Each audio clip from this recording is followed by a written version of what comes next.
the last ride of the night. The rain had slowed to a mist, that kind of damp air that sinks into your clothes, your bones. Ethan drummed his fingers on the steering wheel, his eyes flicking between the empty street and the cold blue glow of his phone. One last ride. That's what he told himself every night. One more fare, then home. But home was just an empty apartment, a half-eaten takeout box on the counter, a bed that felt colder every night. The car at least had warmth, had movement. Then his phone chimed. A new ride request. The name, John Doe. Ethan exhaled through his nose. Funny. Maybe some drunk idiot thought they were being clever. Or maybe it was just another glitch in the system. But a fare was a fare. He tapped accept, shifted into drive, and followed the GPS directions. The pickup spot was odd. An intersection near the edge of downtown, where streetlights buzzed weakly, spilling pale orange halos onto the cracked pavement. No bars, no stores, just a lonely corner in the mist. Then he saw him. A man stood beneath the flickering streetlight, perfectly still. No phone in his hand, no impatient glances, just standing, hands folded in front of him, like he'd been waiting for something more than just a ride. Ethan pulled up to the curb, unlocked the door. Soft click. The man slid in smoothly. Too smoothly. His suit was gray, pressed, expensive, not a single raindrop on it. His shoes were polished, though they had just been standing in a puddle. He settled in, folded his hands in his lap, and exhaled, like he'd just sat down in his own living room. Then he smiled. Ethan, it's good to see you again. Ethan froze. He didn't know this man, not even a little. But something about the way he said it, casual, friendly, like an old co-worker picking up a conversation from years ago, made his stomach twist. Have we met before? Ethan asked, forcing a chuckle. The man's smile widened, not with his teeth, just with his eyes. Oh, he said, fastening his seatbelt. Click. You could say that. The car felt smaller, warmer, like the air itself had thickened. Ethan cleared his throat, put the car in drive, and pulled onto the road. For the first time all night, he had the sudden creeping feeling that he shouldn't have accepted this ride. The car rolled forward, the wipers thumping against the windshield. The rain had turned to a fine mist, swirling under the streetlights, clinging to the glass like fingerprints. Ethan glanced at the GPS. A 20-minute ride. Just get him where he's going, he told himself. Then you can go home. The man in the back shifted slightly. Not much. Just enough for Ethan to notice. Like he wanted to remind him he was there. So, Ethan said, clearing his throat, you been in town long? The man chuckled. A soft, warm sound, like an old friend reminiscing about something funny. Oh, Ethan, he said. I've been here for a while. Ethan's fingers tightened on the wheel. He hadn't told him his name. He kept his voice casual. I don't remember giving you my name, man. The passenger didn't respond right away. Instead, he sighed, slow and deep, like he was taking in the moment, like someone watching a sunset they'd seen 100 times before. Then he leaned forward, just slightly.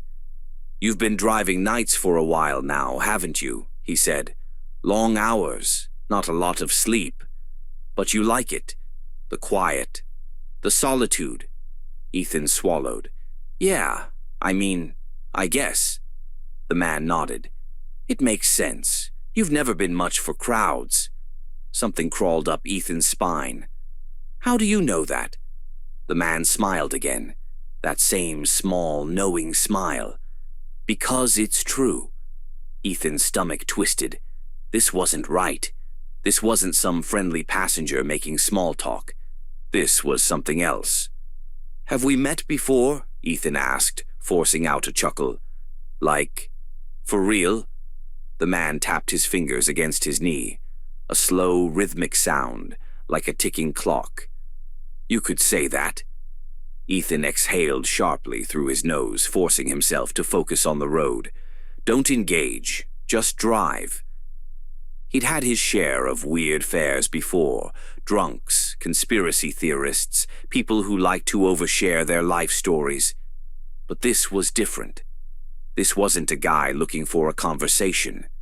This was a guy who already knew the answers. A light turned red ahead, casting the inside of the car in a deep, bloody glow. Ethan stared straight ahead, jaw tight, hands gripping the wheel. The rain on the glass looked darker now, thicker. The passenger sighed again, that same heavy exhale. Then he said something that made Ethan's stomach drop. "It's funny, really, how a single decision can change everything. Like tonight, if you just turned the app off and gone home, well, things might have been different." Ethan's blood ran cold. The light turned green. He didn't move. The man in the back seat just smiled and waited. The green light glowed ahead, stretching long shadows across the wet pavement. Ethan's hands felt slick against the steering wheel. His pulse pounded in his ears. The car wasn't moving. He wasn't moving. The man in the back sighed again, deep and content, like he had all the time in the world. Then, softly, he said, "Your mom used to call you Bug when you were little." Ethan's breath caught in his throat. His stomach twisted into a tight, painful knot. "Excuse me?" he said, his voice thinner than before. The man's smile didn't change, didn't falter. "Bug," he repeated, "because you were always climbing on things, jumping off the furniture, breaking your arm when you were 6. The air in the car thickened. Ethan's fingers dug into the steering wheel. The sound of his own breathing was too loud in his ears. No one knew that. Not his co-workers. Not his friends. He hadn't heard that name in years. His mother had died before she could ever tell anyone about it. His jaw clenched. He forced a laugh, but it fell flat. "Okay," he said, swallowing hard. "Who put you up to this? Did one of my friends tell you that? Did you?" "No one told me anything, Ethan," the man said, still calm, still patient. "You used to sit on the roof at night," he continued, "sneaking out your bedroom window, counting airplanes in the dark, pretending they were stars." A sharp pain bloomed in Ethan's chest, a cold, aching pressure, like something deep inside him had just cracked open. The passenger's voice was almost nostalgic now. "And your mom would yell at you to come inside before you caught pneumonia." He chuckled. "But you never listened, did you?" The light turned yellow. Ethan's breath was shaky now. His eyes burned. His hands trembled. "This isn't funny," he said. "I don't know who the hell you are, but this isn't—" "I was there, Ethan," the man said softly. The words slid into Ethan's ears like oil, smooth, heavy, wrong. The light turned red again. A second ago, it had been green. Ethan's pulse stuttered. His breath hitched. He looked up at the streetlights, then down at the road. They hadn't moved. The car hadn't moved. They were still at the same light, still at the same intersection. His foot had never lifted off the brake.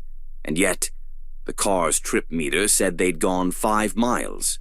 The GPS said they were somewhere else entirely. Ethan's throat went dry.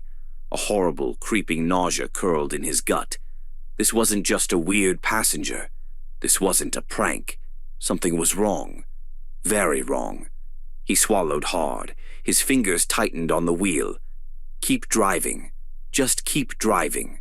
With a shaky breath, he pressed the gas. The car moved forward. The light turned green again. The man in the back chuckled. "You're starting to feel it now, aren't you?" The streetlights blurred past in long, bending streaks of gold. Ethan kept his eyes forward, focused, kept his hands tight on the wheel, knuckles white. Just drive. Get this guy where he's going. Drop him off. Forget this ever happened. The tires hissed over the slick pavement. The rain had stopped, but the road still shimmered. Too much, like a black mirror stretched out ahead of him. The man in the back hadn't moved. Ethan could feel his eyes on him, watching, studying. He swallowed. So, where exactly are we headed? His voice came out tight, stiff. The passenger just smiled. Oh, you'll see. Ethan's grip on the wheel tightened. He flicked his eyes toward the GPS. 15 minutes left. A straight shot through downtown. Almost there. He exhaled, loosened his grip.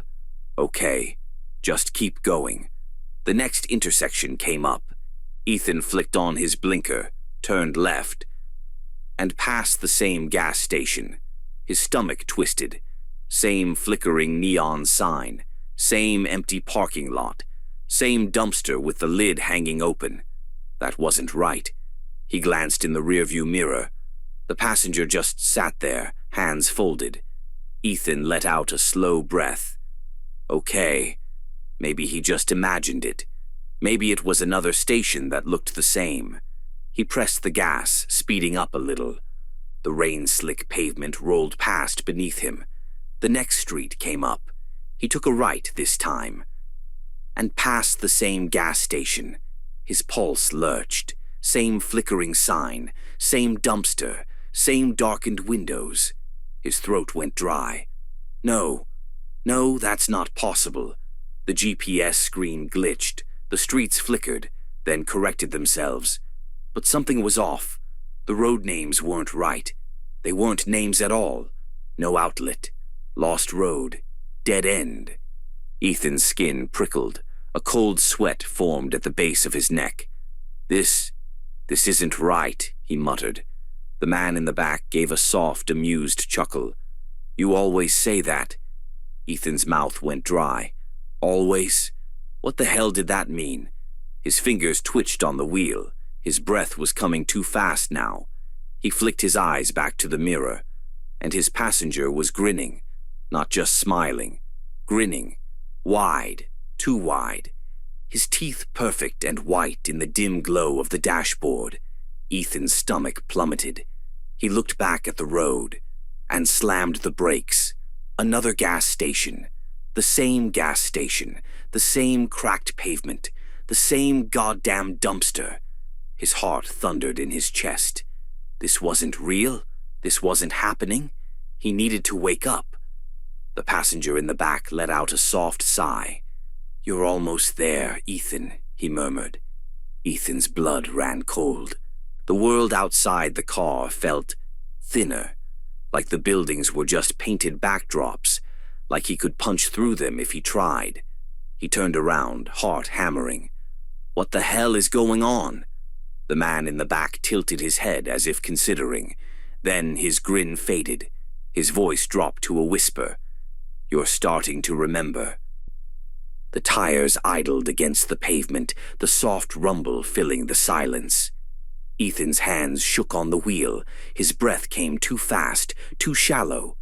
The gas station sat ahead of him, unchanged, unmoving, like it had been waiting for him to notice. This wasn't possible. It wasn't possible. His stomach churned. You're almost there, Ethan. His passenger's words hung in the air, soft but heavy. Final. Ethan turned slowly, pulse hammering in his skull. His voice came out hoarse. What did you just say? The man in the back smiled, smaller now, softer. But somehow that made it worse. You're almost there. Almost where? Ethan snapped, his voice cracking. What the hell is this? The man sighed, like a teacher dealing with a slow student. You always resist at first, he murmured. Most people do. Most people. Ethan's stomach dropped. His fingers tightened around the wheel. His breath hitched. What are you? For the first time, the passenger tilted his head. The city lights smeared across the windshield, stretching into long, unnatural streaks. Ethan's foot pressed the gas too hard. The engine groaned. His hands trembled against the wheel. He needed to wake up. This was just exhaustion. Just some long, weird night. That's all. He was overtired. Too many back-to-back shifts. Too many caffeine crashes. That's why the roads didn't make sense. That's why the GPS had glitched. That's why... Ethan. His passenger's voice slid through the dark. Calm. Even. Inevitable. Ethan's breath hitched. What? The man didn't answer. Just tilted his head slightly. Ethan swallowed hard, flicking his eyes to the rearview mirror. And his stomach dropped. The man's reflection was wrong. The angle was off, his face too far turned, as if he was staring at Ethan directly through the glass. And then, his mouth moved. But no sound came out. Ethan's chest seized, a pressure built behind his eyes, behind his ribs, an unbearable weight pressing him down, pressing him in. And then, suddenly, a sound, low and distant, a long drawn-out screech, metal on metal, tires screaming against pavement. Ethan gasped. His vision swam. His skull pounded. Something flashed behind his eyes. A dark road, wet pavement, headlights. He gasped again, harder this time. His whole chest seized. He could feel it now. The cold press of seatbelt straps, the sharp sting of broken glass in his skin, the taste of iron flooding his mouth. No, no, no, no! He wrenched the wheel, too hard, too fast. The car veered left, and suddenly he wasn't in it anymore. His mind split. For a second, just a second, he was back. Back in the dark. The real dark. His real car, the real night. The radio still played softly. The rain still dripped through a cracked windshield. His hands, shaking, bloody, gripped the wheel, and in the reflection of the shattered glass, a pair of headlights, too close, too fast. Then, the impact, the sound of metal tearing, of his own ribs breaking, of his body being thrown. Then silence, horrible, empty, silence. And then, he was back in the Uber, back in the too warm car, back in the impossible drive that never ended. His whole body shook, his skin felt wrong, his breath shuddered out. He looked up. The man in the back seat watched him, waiting, and then, softly, gently, he smiled. "There it is," he murmured. "You're starting to remember." The car hummed beneath Ethan's trembling hands. The road stretched ahead, dark and endless. The world felt thinner now, hollow, like something had peeled it back, revealing what was really underneath. The passenger sighed. It wasn't annoyed. It wasn't bored. It was the kind of sigh someone gives when they've done something 1,000 times before. "I always find this part interesting," he said. Ethan licked his lips. His throat felt like sandpaper. His whole body felt wrong. What? What part? The man leaned back slightly, relaxed, comfortable. The moment a person finally understands, when the cracks are too big to ignore. His voice was smooth, patient, and when they finally... His eyes flicked up, met Ethan's in the mirror. "Start asking the right questions." Ethan swallowed. His heart thundered in his chest. He knew what the right question was. He didn't want to ask it, but he did, his voice barely above a whisper. "Why are you here?" The man smiled, not cruel, not kind, just inevitable. "I'm here for you." Ethan's stomach dropped. "No," his voice cracked. "No, I don't believe that. This is just a dream, or a hallucination, or something. I'm not dead. I'm not." The passenger watched him calmly, studying. "A man sitting in a burning house can tell himself it's just a warm night," he said softly. "But that doesn't change the flames." Ethan's hands clenched around the wheel. His breath came fast, too fast. His mind raced. There had to be a way out of this.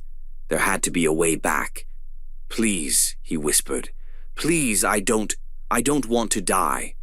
The man's smile didn't change, but his eyes softened. "Ethan," he said gently, "you already did." A noise built in Ethan's throat, something between a sob and a gasp. His chest ached, his head pounded. "No," he said, shaking his head. "No, I was a good person. I don't deserve this. Good?" The passenger's voice shifted, just slightly. Not louder, not harsher, but heavier, like a gavel coming down on wood. Ethan's pulse skipped. The air in the car changed. The warmth bled out. The air grew thick, cold. The man leaned forward, slowly, deliberately, his elbows resting on his knees, his face just barely visible in the dim light. "Let's talk about good, Ethan." Ethan's throat closed. The man tilted his head just slightly. "You gave your little sister the last bite of your favorite candy bar when you were 10. Ethan's breath hitched. The man's gaze didn't move, didn't blink. That was kindness. "You told your mother you'd visit her more, but you didn't." Ethan's chest tightened. "That was regret. You left your best friend stranded in the rain because you were too busy chasing someone who didn't love you." Ethan's whole body locked up. "That was selfishness. You gave a stranger $20 once, just because they looked like they needed it." The man's eyes flickered.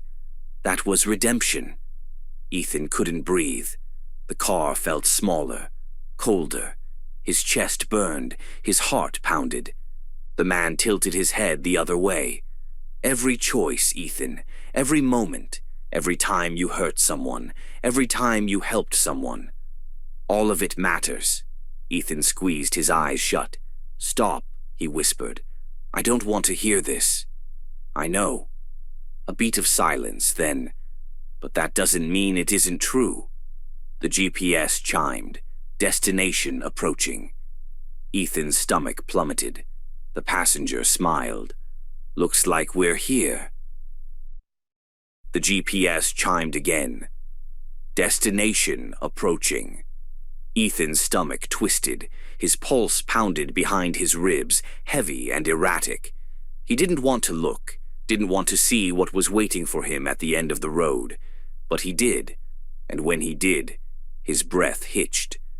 There was no house, no building, no street lights, just darkness. A vast, endless nothing, like the edge of the world had been carved away, leaving only a yawning black abyss. The road ended here, and so did he.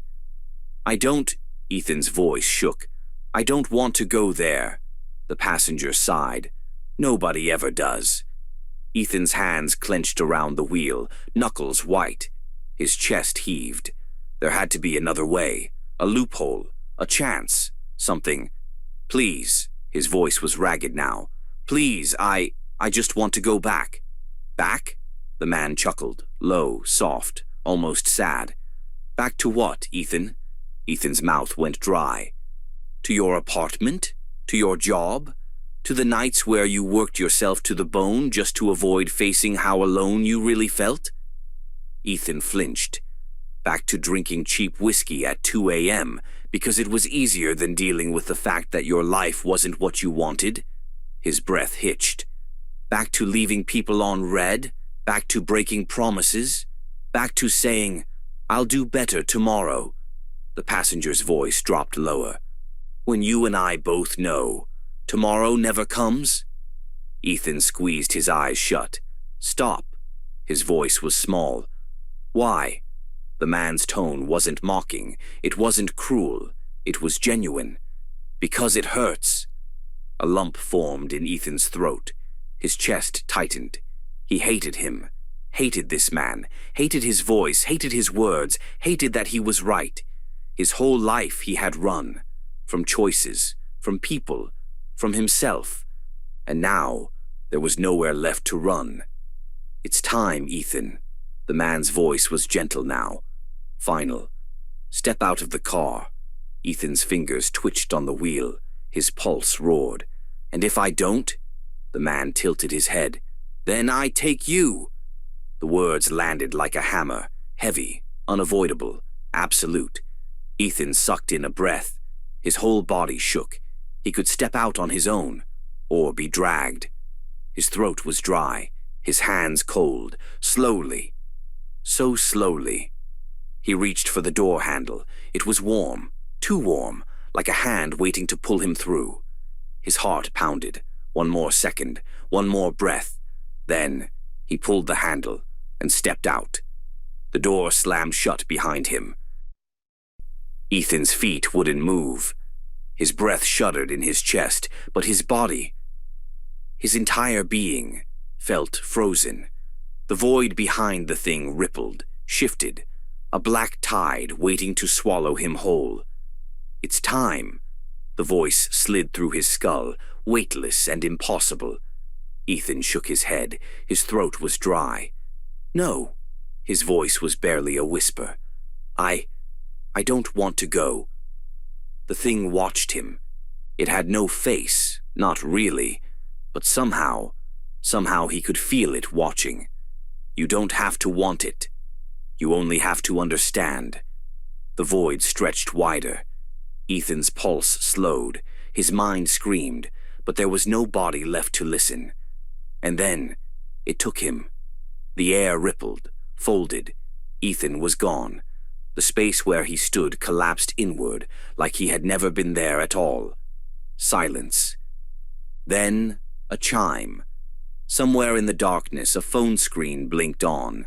A new ride request, another name, another soul.